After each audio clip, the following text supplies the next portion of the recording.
May 99. The back here was, they called it a lawn. It was awful. The front also had a lawn, which was ridiculous because of the size, and they'd obviously just had some turf put down to sell the house. Now, the key point when looking at this garden is no children. We are retired, and therefore we don't have to put them out of the garden to go play. Yeah. That's number one. And this garden behind me is designed really, no, not designed, created to be viewed from this deck. And that's where it looks its best, because then you can move around and see the different colors. And in the time I've been here, what I have discovered and learned is to play with colors, different greens, different browns, where you don't have flowers. And it's beginning to have that effect. It's all done by trial and error. I mean, I came here and I said, okay, this is shady. Then I never realized how shady. That's roots.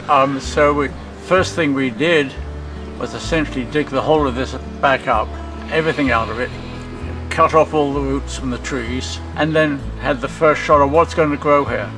That didn't work, so I took all that out and so forth. Finally said, okay, in the far end of this place, it's hostas. And they've done beautifully, and they've got all different shades and sizes, and I love them. You can see back there some really big ones. So and that's how it's done. You look at it, it works or it doesn't. Every year you have your plans to fix the problem area. Yeah. Which you do, but then you have another problem. Kind of like life. Yes. So now it's done as we go. It's done by feel. It's not put on a map, and it's not strategic. It's just done what makes me feel good at the time. We weed. Bear in mind the definition of a weed. It's a plant you don't want. Yeah. No, I do not go around saying I'll have you, I'll have you. This year was a disaster, and if you walk around the garden, you'll see the second 2/3 are still at it, not very good.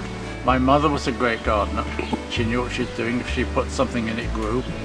She was sick the whole of my life, but she could get out into the garden, and did. And literally, she could make anything grow. I'm not sure what she would think of what I do. I have no idea, but her gardens are gorgeous. I suspect she's sitting on my shoulder, egging me on.